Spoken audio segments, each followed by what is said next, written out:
ಈಗ ಪುತ್ತೂರು ಮಾಲಿಂಗೇಶ್ವರ ದೇವರು ಅಂತ ಹೇಳಿದ್ರು ನಿಮ್ಮ ದೇವರಲ್ಲ, ನಮ್ಮ ದೇವರು. ಯಾಕೆಂದ್ರೆ ನಾವು ಪರದೂರಿನವರಲ್ಲ. ನಮಿಗೂ ನಮ್ಮ ಹಿರಿಯರು ಹೇಳಿದಲ್ಲಿ ಪುತ್ತೂರು ಜಾತ್ರೆ ಅಂತ ಹೇಳಿದರೆ ಇತಿಹಾಸ ಪ್ರಸಿದ್ಧ. ಅದು ಒಂದು ಪೇಪರ್ನಲ್ಲಿ ಬಂದೋ ಅಥವಾ ಒಂದು ಸೋಷಿಯಲ್ ಮೀಡಿಯಾದಲ್ಲಿ ಬಂದೋ ಒಂದು ಪ್ರಚಾರ ಆಗಬೇಕಾದ ವಿಷಯ ಅಲ್ಲ. ಅದು ಕಿವಿಯಿಂದ ಕಿವಿಗೆ ಕೇಳಿ ಪ್ರಸಿದ್ಧ ಅದು ಅಲ್ವೇ. ಆ ದೇವರ ವ್ಯವಸ್ಥೆಯಲ್ಲಿ ಪ್ರಶ್ನೆ ಚಿಂತನೆ ಮಾಡೋ ಒಂದು ಅತ್ಯಂತ ಸೌಭಾಗ್ಯ ನಮಗೂ ಬಂದಿದೆ. ಅದಿಲ್ಲ ಅಂತ ಹೇಳೋದಿಲ್ಲ. ಭಗವಂತನಿಗೆ ಹೇಗೆ ಅನ್ನಿಸ್ತದೆ ಹಾಗೆ ಆಗಿ ಅಷ್ಟೇ ಹೇಳುವುದು ಅಲ್ವೋ. ಹಿರಿಯರು ಹೇಳೋದಷ್ಟೇ. ಇವತ್ತು ಬೆಳಿಗ್ಗೆ ಪ್ರಾರ್ಥನೆ ಮಾಡಿದ್ರು, ಭಗವಂತ ನೀನು ಹೇಗೆ ನಡೆಸ್ತಿ ಹಾಗೆ ಆಗಲಿ ಅಷ್ಟೆ.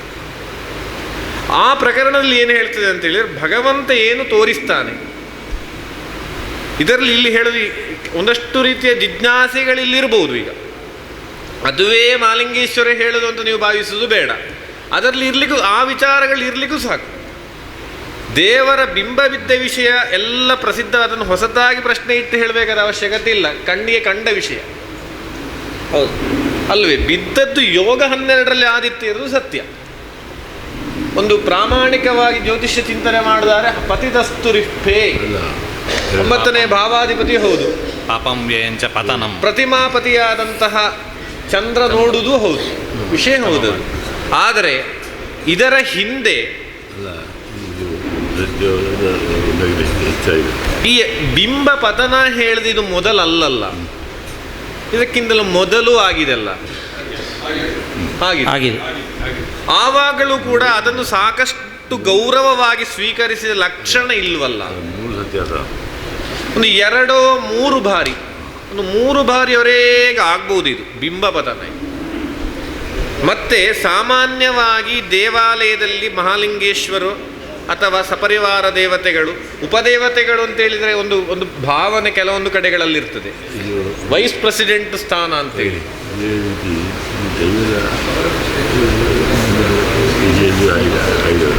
ಈ ಉಪದೇವತೆಗಳು ಅಂತೇಳಿದರೆ ವೈಸ್ ಪ್ರೆಸಿಡೆಂಟ್ ಅಂತೇಳಿ ಅಲ್ಲ. ಪ್ರಧಾನವಾದ ಪ್ರೆಸಿಡೆಂಟಿಗೆ ಪುರುಸೊತ್ತಿಲ್ಲದಿದ್ದರೆ ಮಾತ್ರ ಉಪದೇವತೆಗಳಿಗೆ ಪವರ್ ಬರುವುದು. ಆ ರೀತಿ ಭಾವನೆ. ಉಪ ಅಂತ ಹೇಳಿದ್ರೆ ಸಮೀಪ ಅಂತಷ್ಟೇ ಅರ್ಥ. ಪರಿವಾರ ದೇವತೆಗಳು, ಪರಿವಾರ ದೇವತೆ ಹೇಳೋದಕ್ಕೆ ಪರಿವಾರ ಅಂತ ಹೇಳಿದ್ರು ಕೂಡ ಹೇಗೆ ಪರಿವಾರ ಅಂತೇಳಿ ಅನ್ವಯ ಮಾಡುವುದು ನಾವು? ಪರಿವರತಿ ಸಮೀಪದಲ್ಲಿರುವುದು ಅಂತೇಳಿ ಅರ್ಥ ಮಾಡಬೇಕು ನಾವು. ಸಮೀಪದಲ್ಲಿರುವ ದೇವತೆಗಳು ಅಂತೇಳಿ ಎಲ್ಲರೂ ಕೂಡ ಅವರದ್ದೇ ಆದ ಸ್ವತಂತ್ರವಾದ ವ್ಯವಸ್ಥೆಯಲ್ಲಿರುವಂಥ ದೇವತೆಗಳು. ಧರ್ಮಶಾಸ್ತ್ರ ದೇವರು ಪ್ರಧಾನವಾಗಿರುವಂಥದ್ದೇ ಕಡೆ ಶಿವ ಉಪದೇವರಾಗಿರೋ ಜಾಗ ಉಂಟು, ದುರ್ಗೆ ಪ್ರಧಾನವಾಗಿರೋ ಜಾಗಗಳುಂಟು, ಸುಬ್ರಹ್ಮಣ್ಯ ಪ್ರಧಾನವಾಗಿರೋ ಜಾಗಗಳುಂಟು, ಗಣಪತಿ ಪ್ರಧಾನವಾಗಿರೋ ಜಾಗಗಳುಂಟು. ಅತ್ಯಂತ ಕಡಿಮೆ ಇರೋದು ಕೊಟ್ಟಾರಕರ, ಮಧೂರು, ವಾಯಾಟು, ಎಡಪ್ಪಾಲ ಮತ್ತು ಕುಂಭಾಶ್ ಎಲ್ಲ ಕೂಡ ಗಣಪತಿ ಎದುರು ಕೂಡ ಶಿವನ ಒಟ್ಟಿಗೆ ಇರುವುದು. ಎಲ್ಲರೂ ಕೂಡ ಅವರದ್ದೇ ಆದ ಸ್ವತಂತ್ರವಾದ ಭಾವನೆಯಲ್ಲಿರುವವರು. ದೇವರ ಬಿಂಬ ಪತನ ಹೇಳುವ ಮಾಲಿಂಗೇಶ್ವರದು ಮಾತ್ರವೋ, ದೈವದ್ದು ಕೂಡ ಪತನದ್ದುಂಟೋ? ದೈವದಿಂದ ಆಯುಧವೇ ಬಿದ್ದಂಥ ಲಕ್ಷಣ ಉಂಟಲ್ಲ ಇದರಲ್ಲಿ. ಅಲ್ಲ, ಅದರ ನರ್ತಕನೂ ಕೂಡ ಆಗಬೇಕಲ್ಲ, ಬೀಳ್ಬೇಕಲ್ಲ. ಹೌದು, ಅದು ಕೂಡ 12ರಲ್ಲಿ ನರ್ತಕನು ಆ ನರ್ತನ ಆವೇಶ ಬಂದಾಗಲೇ ಬಿದ್ದದು. ಇದೀಗ 7ನೇ ಮನೆ ಅಧಿಪತಿಯಾಗಿ ಬರುವುದಲ್ಲ. ಈ ನರ್ತಕರ ದೈವದ ಈಗ ಇಲ್ಲಿಗೆ ಅಂಗಡತ್ತಾಯ, ಪಂಜುರ್ಲಿ, ಪಿಲಿಚಾಮುಂಡಿ ವ್ಯವಸ್ಥೆಗಳಿಗೆ ಸಂಬಂಧಪಟ್ಟ ಹಾಗೆ ನೇಮ ಇಲ್ವ? ಆ ನೇಮದ ಮಧ್ಯೆ ನರ್ತಕರ ಮಧ್ಯೆ ಗಲಾಟೆ ಬಂದದ್ದಲ್ಲ ಅದುಂಟೋ? ಚರ್ಚೆಗಳು, ವಿರೋಧಗಳು, ಪರಸ್ಪರ ಅಭಿಪ್ರಾಯ ವ್ಯತ್ಯಾಸಗಳು ಉಂಟಲ್ಲ. ಇದು 12ರಲ್ಲಿ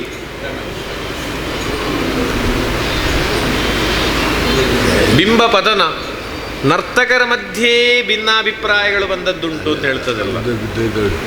ಅವರ ಕೈಯಿಂದಲೇ ಆ ಒಂದು ಆವೇಶ ಬರುವ ಸಮಯದಲ್ಲಿ ಆ ಪಾರ್ಥನೆಲ್ಲ ಮಾಡಿ ಆ ಒಂದು ಆವೇಶ ಆ ಸಮಯದಲ್ಲೇ ಕೈಯಿಂದ ಆಯುಧ ಬಿದ್ದಂತಹ ಚರಿತ್ರೆ ಉಂಟಲ್ಲ ಇದು.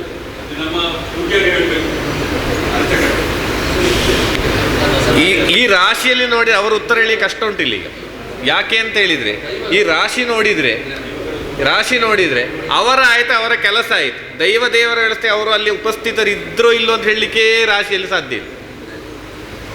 ಈ ದೇವಾಲಯದ ಪರಿಸ್ಥಿತಿ ಹೇಗೆ ಉಂಟು ಅಂತ ಹೇಳಿದರೆ, ಈಗ ಸ್ವಲ್ಪ ಹೇಳುವಾಗ ಸ್ವಲ್ಪ ಕಠೋರ ಇರಬಹುದು. ಸ್ವಲ್ಪ ಪ್ರಧಾನ ದೇವರ ಮಾಲಿಂಗೇಶ್ವರ ದೇವರಲ್ಲಿ ಉಳಿದ ಯಾವ ಅರ್ಚಕರು ಅದರ ತಲೆಬಿಸಿಗೆ ಹೋಗುವುದಿಲ್ಲ.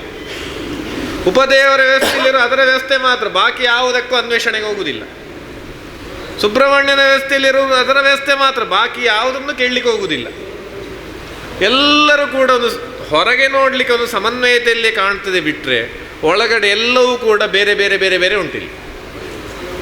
ಪತಿದಸ್ತು ರಿಫ್ಪೆ 12ರಲ್ಲಿ ಆದಿತ್ಯ, ಎಲ್ಲರೂ ಬಿದ್ದ ಹಾಗೆ ಅಂತ. ದೇವರ ಬಿಂಬ ಬಿದ್ದದ್ದು ಅಂತ ಹೇಳಲಿಕ್ಕೆ ಸಾಲದು, ಪ್ರತಿಯೊಬ್ಬೂ ಕೂಡ ಬಿದ್ದ ಸ್ವಭಾವದಲ್ಲೇ ಉಂಟು. ಅಂದ್ರೆ ಬಿದ್ದದ್ದು ಅಂತ ಹೇಳಿದ್ರೆ ಅದು ಶಯನ ರಾಶಿಯಲ್ಲಿ ಮಲಗಿಕೊಂಡೇ ಇದ್ದಾರೆ, ಮಲಗಿಕೊಂಡೇ ಇರುದು ಅಂತ ಹೇಳ್ತಾರೆ ಅವರು. ಯಾಕೆ ಅಂತ ಹೇಳಿದ್ರೆ ಎಲ್ಲರೂ ಕೂಡ ಉಪದೇವರು ಪ್ರಧಾನ ದೇವರಂತೂ ಭೇದ ಭಾವ ನಮಗೆ ಬರಬಾರದು. ಮಾಲಿಂಗೇಶ್ವರ ಪ್ರಧಾನ ದೇವತಾ ಸಾನ್ನಿಧ್ಯಕ್ಕೆ ಸಂಬಂಧಪಟ್ಟವರು ಬೇರೆ ಯಾವುದರ ವಿಚಾರಕ್ಕೂ ಹೋಗುವುದಿಲ್ಲ. ಉಪದೇವರ ವ್ಯವಸ್ಥೆಗೆ ಸಂಬಂಧಪಟ್ಟವರು ಪ್ರಧಾನ ವ್ಯವಸ್ಥೆಗೆ ಹೋಗುವುದಿಲ್ಲ. ಪ್ರತ್ಯಕ್ಷ ನಿದರ್ಶನ ಏನು ಗೊತ್ತಿದೆಯೋ, ಸ್ವರ್ಣ ಪೂಜೆ ಮಾಡೋ ದಿವಸ ಯಾವೊಬ್ಬ ಅರ್ಚಕರು ಅಲ್ಲಿರಲಿಲ್ಲ, ನಮಗೆ ಸಂಬಂಧವೇ ಪಟ್ಟದ್ದಲ್ಲ ಎಂಬ ಭಾವನೆಯಲ್ಲಿದ್ದ ರೀತಿ, ಆರೋಪ ಅಲ್ಲ, ಆ ರೀತಿಯ ಒಂದು ಭಾವನೆ ಅಲ್ಲಿ ಒಳಗಡೆ ಬರ್ತದೆ.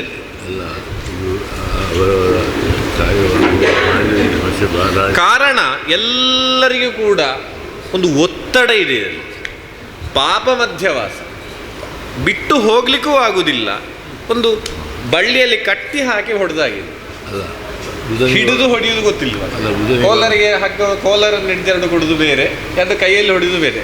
ಎರಡು ಕೈಯಲ್ಲಿ ಹೊಡುವಾಗ ಹಿಡಿಯದ ಕಾರಣ ಬೇಕಿದ್ರೆ ತಪ್ಪಿಸಿಕೊಂಡು ಹೋಗ್ಬೋದು, ಹಿಡಿದು ಹೊಡೆಯುವುದು ಅಂತ ಹೇಳಿದ್ರೆ ಎಂತ ಮಾಡುದು? ಆ ಪರಿಸ್ಥಿತಿಯಲ್ಲಿರುವ ವ್ಯವಸ್ಥೆ ಇದೆ ಈಗ, ಹೌದಲ್ವ? ಆದ ಕಾರಣ ಆ ರೀತಿಯ ಪರಿಸ್ಥಿತಿ ನಾವು ಎಲ್ಲ ಒಂದು ವ್ಯಕ್ತಿಪರವಾಗಿ ನೋಡೋದಲ್ಲ, ಇದು ಸಾನ್ನಿಧ್ಯದ ವಿಷಯಗಳನ್ನು ಕೂಡ ಪ್ರಧಾನವಾಗಿ ಸ್ವೀಕರಿಸಿದಾಗ ಅಲ್ಲಿಗೆ ಸಂಬಂಧಪಟ್ಟ ಹಾಗೆ ದುರಿತಗಳೆಲ್ಲ ನಿವಾರಣೆ ಆಗುವಾಗ, ಆ ಒಂದು ವ್ಯವಸ್ಥೆಗಳು ಸರಿಯಾದಾಗ ಇದೆಲ್ಲ ಬಗೆಹರಿಯುತ್ತದೆ ಹೇಳುವಂಥ ಒಂದು ವಿಶ್ವಾಸಿಗಳು ನಾವು. ಏನು ಹೇಳ್ತೀರಿ ಅಲ್ವಾ? ಬಿಂಬ ಬಿದ್ದದ್ದು ಒಂದು ಸತ್ಯ ಮಾತ್ರ ಅಲ್ಲ, ಹಲವು ಬಾರಿ ಬಿದ್ದಿದೆ ಅಂತೇಳಿ ಹಿರಿಯರು ಹೇಳ್ತಾ ಇದ್ದಾರೆ. ಆ ಹಲವು ಬಾರಿ ಬಿದ್ದಾಗಲೂ ಕೂಡ ಅದಕ್ಕೆ ಪ್ರಾಯಶ್ಚಿತ್ತಗಳು ಬೇಕಾದ ರೀತಿಯಲ್ಲಿ ಆಗಿದೆ ಹೇಳುವ ಲಕ್ಷಣ ಈ ಗೋಚರದಲ್ಲಿ ಕಾಣುವುದಿಲ್ಲ. ಕರ್ಮ ವ್ಯವಸ್ಥೆ ಹೇಳುವುದು ಸಂಪೂರ್ಣವಾಗಿ 12ರಲ್ಲಿ. ಒಂದು ರಾಶಿಗೆ ಒಂದು ಗುರುತ್ವ ಇದೆಯಾ ಅಂತ ಕೇಳಿದರೆ ಗುರು 3ರಲ್ಲಿ. ಮೌಢ್ಯಂ ಪ್ರಾಪ್ತೋ ಮೌಢ್ಯಂ ಪ್ರಾಪ್ತೋ ಮರಣ ಮಚಿರಾತ್ ಸ್ತ್ರೀ ಸುತಧನೈ ಪ್ರಹೀಣತ್ವಂ ಕಷ್ಟಂ. ಹಾಗಿರುವಾಗ ಬೇಡ, ಅರ್ಚಕರು, ತಂತ್ರ ವಿಭಾಗದವರು, ಪ್ರತಿಯೊಂದು ಭೃತ್ಯ ವಿಭಾಗದಲ್ಲಿರುವವರ ಪರಿಸ್ಥಿತಿಯು ಹೀಗೆ ಅಲ್ವಾ? ಕಣ್ಣೀರು ಹಾಕದ ರೀತಿ ಕಣ್ಣೀರು ಹಾಕುದು. ಕಣ್ಣೀರು ಹಾಕುದು ಅಂತ ಹೇಳಿದ್ರಲ್ಲ, ಒಬ್ಬರ ಕೆಲಸ ಮತ್ತೊಬ್ಬರು ಅಂತ ಹೇಳಿ ಅರ್ಥ ಅಲ್ಲ. ಒಂದು ಕೆಲಸ ಮತ್ತೊಬ್ಬರು ಅದಕ್ಕೆ ನಿಯುಕ್ತರಾದವರು ಮಾಡಲಿಲ್ಲ, ಒಂದು ಅತ್ಯಂತ ಹೆಚ್ಚಿನ ಪರಿಭವ ಹೇಳಬೇಕಾದ ರಾಶಿ ಮೌಢ್ಯ ಮಾತ್ರ ಬಂಧನ.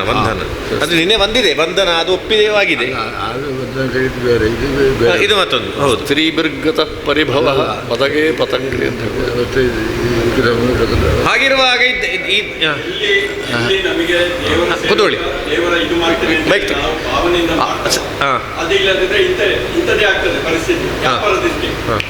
ದೇವರ ಹೆಸರು ಇಟ್ಟುಕೊಂಡು ಇಲ್ಲಿ ಮಾಡುದು, ಬೇರೆ ಕಡೆಯಲ್ಲಿ ಹೋಗುದು. ಇಲ್ಲಿಯ ಉದ್ದೇಶ ಕಮ್ಮಿ ಆಗಿದೆ, ಬೇರೆ ಕಡೆ ಆಕರ್ಷಣೆ ಜಾಸ್ತಿ ಆಗಿದೆ. ಇದು ಎಲ್ರಿಗೆ ಹೇಳ್ತಾ ಇರೋದಿಲ್ಲ. ಅರ್ಚಕರುಗಳು ಸಹ ಹಾಗೆ ಮನಸ್ಸು ಮಾಡ್ಬೇಕು. ಒಂದ್ಸಲ ಒಂದು ಚಿಂತನೆ ನಡೆದಿದೆ ನಮ್ಮ ಪೂಜೆ. ಇವರು ಪ್ರಶ್ನೆ ಇಡುವಾಗ ಬಂದಿದೆ, ಅರ್ಚಕರು ಸರಿಯಾಗಿ ವ್ಯವಸ್ಥೆ ಮಾಡುದಿಲ್ಲ, ಕಾಲು ತೊಡ್ಕೊಂಡು ಒಳಗೆ ಹೋಗುದಿಲ್ಲ, ಸ್ನಾನ ಮಾಡದೆ ಹೋಗ್ತಾರೆ. ಅಲ್ಲ, ಅದು ವಿಷಯ. ಇವತ್ತು ಬೆಳಿಗ್ಗೆ ಬಂದ ಕೂಡಲೇ ದೇವರ ಒಳಗಡೆ ಕಾರಿಂದ ಇಳಿದ ಕೂಡಲೇ ಕಾಲು ತೊಳ್ಲಿಕ್ಕೆ ಜಾಗ ಹುಡುಕಿದೆ ನಾನು, ನನಗೆ ಕಾಣಲಿಲ್ಲ ಅಲ್ಲಿ ನೀವು ತೆಗೆದಿಡುದು ಬೇರೆ. ಸಾವಿರ ಸಂಖ್ಯೆಯಲ್ಲಿ ಜನಗಳು ಬರುವ ದೇವಾಲಯ, ಅವರಿಗೆ ಕಾಲು ತೊಳೆದು ಬರ್ಲಿಕ್ಕೆ ಒಳಗೆ ಪ್ರವೇಶ ಆಗ್ಲಿಕ್ಕೆ ಒಂದು ಜಾಗ ಬೇಡುವ. ಕೆಲವರಿಗೆ ದೇವರ ಹೆಸರು ಬೇಕು, ಅದನ್ನು ಇಟ್ಕೊಂಡು ಬೇರೆ ಕಡೆ ವ್ಯಾಪಾರ ಮಾಡೋದು. ಅದು ಎಂತ ಮಾಡುದು? ಮತ್ತೆ ಹೆಚ್ಚು ಮಾಡ್ಲಿಕ್ಕೆ ಆಗುದಿಲ್ಲ. ಆಡಳಿತದವರಿಗೆ ಬಹಳ ಕಷ್ಟ. ನಮ್ಗೆ ಅರ್ಚಕರಿಗೆ ಏನಾದ್ರು ಆಕ್ಷನ್ ತಗೊಂಡ್ರೆ ಪೂಜೆಗೆ ಇವನಿಗೆ ಹೋಗ್ಲಿಕ್ಕೆ ಆಗುದಿಲ್ಲ. ಎಲ್ಲ ಮಹಾಲಿಂಗೇಶ್ವರ ಏನು ಸರಿ ಮಾಡ್ಬೇಕ, ಎಂತ ಮಾಡುದು ನೋಡುವ. ಈಗ ಪ್ರಕರಣದಲ್ಲಿ ನೋಡುವ. ಉದಯಾರೂಢರಕ್ಷಾಭ್ಯಾಂ ಶುಭಾಶುಭಂ ಪ್ರಷ್ಟುರಾದಿಶೇತ್ ತದ್ವತ್ ದೈವವಿದೋ ವೇಭಾಭ್ಯಾಂ ತದಾಜಭಾಭ್ಯಾಂ ತಥೈವ ದೂತಸ್ಯ. ಆ ರೀತಿಯಾಗಿ ಕೆಲವೊಂದು ದುರ್ನಿಮಿತ್ತಗಳು, ಇಷ್ಟೇ ಅಲ್ಲ ದುರ್ನಿಮಿತ್ತಗಳು, ಒಂದು ಬೆಂಕಿಯ ಆಪತ್ತು ಬಂದಂತಹ ಒಂದು ದುರ್ನಿಮಿತ್ತ ಬೇಡ ಇಲ್ಲಿ. ಎಲ್ಲಿ? ದೇವಾಲಯದ ಒಳಭಾಗದಲ್ಲಿ ಅಲ್ಲ, ಬೆಂಕಿಯ ಆಪತ್ತಿನ ಒಂದು ದುರ್ನಿಮಿತ್ತ ಉಂಟು. ಈಗಲೂ ಕೂಡ ಮಹಾಲಿಂಗೇಶ್ವರ ದೇವರು ತನ್ನ ಪರಿವಾರ ದೇವತೆಗಳ ವ್ಯವಸ್ಥೆಯಲ್ಲಿ ಮಹಾಲಿಂಗೇಶ್ವರನಿಗೆ ಅಂತ ಹೇಳಿದ್ರೆ ಖಡ್ಗವನ್ನು ತೆಗಿಲಿಕ್ಕೆ ಆಯುಧ ಖಡ್ಗ ಅಲ್ಲ, ತ್ರಿಶೂಲ. ಆದರೆ ಒಟ್ಟಿಗಿರೋ ದೇವತೆಗಳಿಗೆ ಖಡ್ಗ ಆಯುಧ ಉಂಟು. ಬಿಳಿಜಾಮುಂಡಿಗೆ ಆಯುಧ ಎಂಥದ್ದು? ನೀವು ಹೊರಟ್ರೆ ಮತ್ತೆ ನಾವು ಮಾತ್ರ ಆಯ್ತಲ್ಲ ಇಲ್ಲಿ. ಆಯ್ತು, ನಿಮ್ಮ ಕೆಲಸ ನಡೀಲಿ. ಈಗ ನಿಮ್ಮ ಊರಿಗೆ ನಾವು ಬಂದಾಗ ನೀವು ಹೋದ್ರೆ ನಾವೆಂತ ಮಾಡೋದು? ಆಗ್ಲಿ, ನಿಮ್ಮ ಕೆಲಸ ನಡೀಲಿ, ತೊಂದರೆ ಇಲ್ಲ. ಒಂದು ಖಡ್ಗವನ್ನು ಎಲ್ಲ ದೇವತೆಗಳು ಕೂಡ ಅವರದ್ದೇ ಒಂದು ಆಯುಧವನ್ನು ಒಂದು ಹೀಗೆ ಒಂದು ಅಂಗನ್ನೇ ಹೀಗೆ ಒಂದು ಜಳಪಡಿಸಿಕೊಂಡಿರೋ ಸಮಯ ಅಂತಲೇ ಹೇಳಬೇಕಷ್ಟೇ. ಈಗ ವಿಷಯ ಗೌರವ ಉಂಟು, ಝಳಪಿಸ್ತಾ ಇದ್ದಾರೆ ಈಗ ಆಯುಧ. ಹೌದು. ಅದು ಯಾಕೆ ಇದು? ಬೆಂಕಿ ಮೊದಲಿನ ಇದರಲ್ಲಿ ಜೀರ್ಣೋದ್ಧಾರದ ಮೊದಲಾದದ್ದು ಬೆಂಕಿ ಅವಘಡ. ಅದರ ನಂತರವೂ ಬಂದಿದೆ ಬೆಂಕಿ. ಶುಕ್ರನೇ ಆ ರಾಶಿಯಲ್ಲಿರುವಾಗ ಒಂದು ಬೆಂಕಿ ಸ್ಪರ್ಶ, ಬಟ್ಟೆಗೆ ಸ್ಪರ್ಶ ಆಗಿ ತೋರಿಸಿ ಕೊಟ್ಟಿದೆ. ಯಾವುದು? ನಾನು ಹೇಳುದಾದ್ರೆ ಹಿರಿಯರು ಸೂಚಿಸುವ ಪ್ರಕಾರ ಮಾಡಿ ಇದು ಒಂದು ಸತ್ಯ ಪದೇ ಪದೇ ಯಾವ್ತಾರೆ ನಿತ್ಯ ಯಾವ್ತಾರೆ ಹೇಗೆ ಮಾಡುದು ಎಂತ ಅಂತ ಹೇಳಿದ್ರೆ ಹನಿಕೂಡಿ ಹಳ್ಳ. ಪದೇ ಪದೇ ಈ ರೀತಿಯ ದುರ್ನಿಮಿತ್ತಗಳು ಬರುವಾಗ, ಈಗ ಒಮ್ಮೆ ಬ್ರಹ್ಮಕಲಶೋತ್ಸವದಿಂದ ಮೊದಲಾದರೆ ಅದಕ್ಕೆ ಸರ್ಕಲ ವಿಧವಾದಂತಹ ಪ್ರಾಯಶ್ಚಿತ್ತಗಳ ಸಹಿತವಾಗಿ ಕಲಶ ಆಗುದು. ಕಲಶ ಅಲ್ಲ ಆಗುದೇ ಹಾಗೆ ಆಗ್ಲಿಲ್ಲ ಅಂತ ಹೇಳಿದ್ರೆ ಅದರ ವ್ಯವಸ್ಥೆ ಸರಿಯಾಗಲಿಲ್ಲ ಸ್ಪಷ್ಟ. ಆದರೆ ಈ ಸ್ವಯಂಭೂ ಸಂಕಲ್ಪದ ವ್ಯವಸ್ಥೆಯಲ್ಲಿರುವಾಗ ಅದರ ಬ್ರಹ್ಮಕಲಶ ಅಂತ ಹೇಳುವ ವ್ಯವಸ್ಥೆಯನ್ನು ತೆಗೆದು ಬಾಲಾಲಯದಲ್ಲಿಟ್ಟ ಪ್ರಕರಣದಲ್ಲಿ ಆಗಿದೋ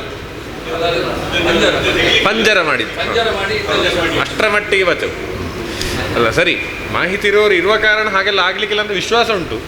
ಆದರೂ ಕೂಡ ನಮ್ಮ ಕರ್ತವ್ಯ ನಾವು ಕೇಳಬೇಕಲ್ಲ. ಆ ನಂತರ ಪ್ರತಿಷ್ಠೆ ಮಾಡುವಾಗ ಕಲಶ ವ್ಯವಸ್ಥೆಗಳಲ್ಲಿ ಆಗುವ ಪ್ರಾಯಶ್ಚಿತ್ತಗಳಲ್ಲಾದರೂ ಕೂಡ ಪುನಃ ಆ ಪ್ರಕರಣಗಳ ಆವರ್ತನೆ ಆಗ್ತದೆ ಅಂತ ಹೇಳಿದರೆ ಈ ಹಿಂದಿನ ವ್ಯವಸ್ಥೆಗಳು ಇನ್ನೂ ತುಂಬ ಲೋಪಗಳು ಹಾಗೇ ಬಾಕಿ ಉಂಟು ಅಂತೇಳಿ ಎಲ್ಲ ಇರೋದು. ಈ ಸಂಬಂಧಪಟ್ಟ ಹಾಗೆ ದೇವರ ಕರ್ಮ ವಿಷಯಕ್ಕೆ ಅಭಿಮಂತ್ರಣ ಮಾಡಿ ಜೀವಕಲಶದ ವ್ಯವಸ್ಥೆಯಲ್ಲಿ ಜೀವವೇ ಕಲಶ ಸ್ಥಾನದಲ್ಲಿ ಹೋಗಿ ಒಂದು 4ನೇ ಭಾವದಿಂದ ತನ್ನ ಆ ಜೀವಕಲಶ ಹೇಳುವುದೇ ಮಗುಚಿದ್ದೋ ಅಥವಾ ಸ್ಥಾನ ಪಲ್ಲಟಾದ್ದೋ ವ್ಯತ್ಯಾಸ ಅದೇನೋ ಒಂದು ಆಗಿದಂತೆ. ಇದು ಕರ್ಮ ವಿಷಯದಲ್ಲಿ ಸಂಬಂಧಪಟ್ಟ ಹಾಗೆ ಜೀವಕಲಶದ ವ್ಯವಸ್ಥೆಯ ದೇವರಿಗೆ ಭಗವಂತನಿಗೆ ನಾವೆಲ್ಲ ಪ್ರಾಯಶ್ಚಿತ್ತಗಳನ್ನು ಮಾಡಿ ಸೋಹಂಭಾವೇನ ಆ ವ್ಯವಸ್ಥೆಯಲ್ಲಿ ಸಮುದ್ರ ವಸನೇ ದೇವಿ ಪರ್ವತಸ್ಥನ ಮಂಡಲಿ ಆ ಒಂದು ಗರ್ಭನ್ಯಾಸ ವ್ಯವಸ್ಥೆಗಳಿಗೆಲ್ಲ ಆ ದೇವಸ್ಥಾನ ಅಂತ ಹೇಳಿದರೆ ಅಷ್ಟು ತತ್ವ ಇದೆ ಅದರೊಳಗಡೆ. ಅಲ್ಲಿ ಆಚಾರ್ಯ ಸ್ಥಾನ ಅಥವಾ ದೇವಸ್ತು ದ್ವಿವಿಧಾಜ್ಞೇವ ಸ್ಥಾವರೋ ಜಂಗಮಸ್ಥತ ಪ್ರತಿಮಾ ಸ್ಥಾವರಂಚೈವ ಆಚಾರ್ಯೋ ಜಂಗಮಸ್ಥತ ಅಂತ ಹೇಳ್ತದೆ. ಭಗವಂತ ಅಂತ ಹೇಳಿದರೆ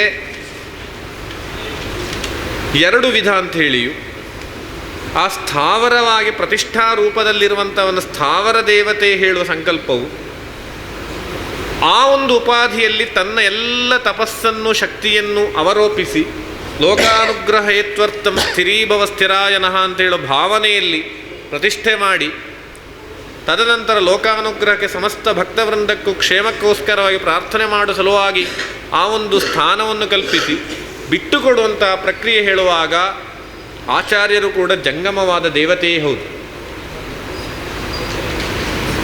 ಆ ಸಮಯದಲ್ಲಿ ಆ ಒಂದು ಸಾನ್ನಿಧ್ಯವನ್ನು ಕೊಡಬೇಕಿದ್ರೆ ತನ್ನ ವ್ಯವಸ್ಥೆಗಳನ್ನು ಜೀವಕಲಶದಲ್ಲಿ ಅವರೋಪಿಸಿಕೊಂಡು ಪ್ರಕ್ರಿಯೆಗಳನ್ನೆಲ್ಲ ಮಾಡುವಂತಹ ಒಂದು ಪ್ರಕರಣ ಅದು.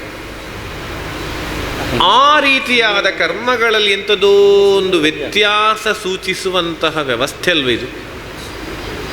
ಕರ್ಮಪತಿ 12 ಕರ್ಮಸ್ಥಲ್ಲಿ ಕರ್ಮ ರಾಶಿಯಲ್ಲಿ ಗ್ರಹಗಳಿಲ್ಲದಿದ್ದರೂ ಕೂಡ ಕರ್ಮಪತಿಗೆ ಪಾಪಗ್ರಹದ ಯೋಗ, ಬಾಧಕಾಧಿಪತಿಯು ಕರ್ಮಾಧಿಪ ತನ್ನೇ ಅಲ್ಲ ಈಗ ಅದರಲ್ಲಿ ಸತ್ಕರ್ಮಂ ಚೀದೊಡುಗುತ್ತಲ್ಲಿ ದುಷ್ಕರ್ಮಂ ಅಲ್ಲ ಅಲ್ವಾ? ಅಲ್ಲ ಅದರಲ್ಲಿ ಕಲಶ ಈ ಕಾಲಕಾರಕನಾದ ರವಿ ಹಾಂ ಅಥವಾ ಚಂದ್ರ ಹಾಂ ಅದರಿಂದ ಕರ್ಮಪತಿ ಅಸ್ತನಾಗುವುದು ಹಾಂ ಆ ಕಾಲ ವ್ಯತ್ಯಾಸ ಆದರೂ ಆಯ್ತಲ್ಲ ಅದು. ಕಾಲ ವ್ಯತ್ಯಾಸಕ್ಕಿಂತ ಹೆಚ್ಚಿಗೆ ಸಕಾಲದಲ್ಲಿ ಆಗದೆ ಕಾಲಕಾರಕನಿಂದ ಅಸ್ತನಾಗುವುದು ಯಾರು ಕರ್ಮಪತಿ ಪೂಜೆ ಮಾಡುವಾಗ ಈ ಪೂಜೆ ಮಾಡಿದವರೇ ಈ ಪ್ರತಿಷ್ಠಾ ಅವಸರದಲ್ಲೇ ದೇವಾಲಯ ದೇವಸನ್ನಿಧಿಯಲ್ಲಿ ಶಾಪಕೋಪಗಳಾದಂಥ ವಿಚಾರಗಳುಂಟು.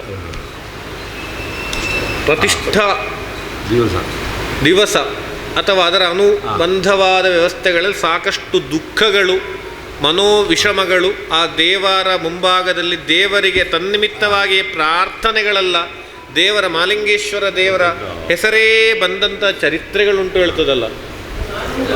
ಪರಸ್ಪರ ಮಾತು ಬಂದು ಆಣೆ ಹಾಂ ಮೈಕ ಕೊಡಿ ಅವರಿಗೆ. ಹಾಂ ದೇವಸ್ಥಾನದಲ್ಲಿ ಒಂದು ಸತ್ಯವಾದ